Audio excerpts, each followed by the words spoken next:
जय श्री श्याम दोस्तों, आज की कहानियों में आपका स्वागत है। कार्तिक मास महात्म 24वां अध्याय। ऋषि पूछने लगे, हे सूत जी, बड़े आश्चर्य की बात है कि अदिति अग्नि में नहीं जली। तब सूत जी ने कहा, इसमें आश्चर्य की कोई बात नहीं। जिस भगवान के स्मरण मात्र से सब संकट दूर हो जाते हैं, उनका ध्यान करने वाले भक्त को कौन कष्ट दे सकता है।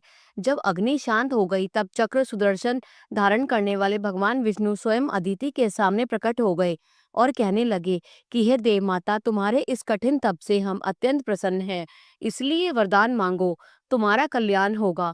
तब अदिति ने हाथ जोड़कर भगवान की स्तुति की, हे भगवान, आप मेरे पुत्रों की रक्षा कीजिए। हे भगवान, आप अंतर्यामी हैं, सभी कुछ जानते हैं, अतएव मेरे पुत्रों को अकंटक राज्य दीजिए।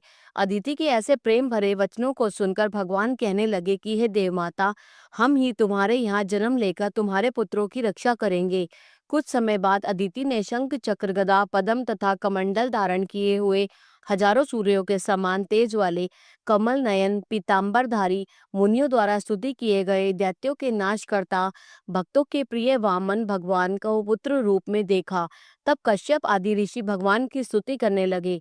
जो कोई वामन भगवान के स्तोत्र का नित्य पाठ करता है, वह सदैव निरोगी रहकर सर्व संपदा प्राप्त करता है। तब वामन भगवान बोले, हे पिताजी, हम सन्न हैं, आपका कल्याण हो, आपके समस्त मनोरथ पूर्ण हो। हमने 2 बार आपके घर में जन्म लिया है और आगे भी आते रहेंगे। इतना कहकर भगवान ने बाल रूप धारण कर लिया। उधर राजा बलि ने शुक्राचार्य को अपना आचार्य बनाकर बड़ा भारी यज्ञ प्रारंभ किया, जिसमें लक्ष्मी जी सहित हवि ग्रहण करने के लिए भगवान विष्णु का आवाहन किया। उसी समय भगवान विष्णु ब्रह्मचारी के रूप में वहां पर आ गए। भगवान के इस रूप को देखकर ऋषि लोग ज्ञान दृष्टि से उनकी पहचान गए।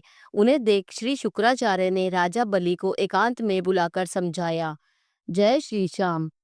24वां अध्याय संपूर्ण।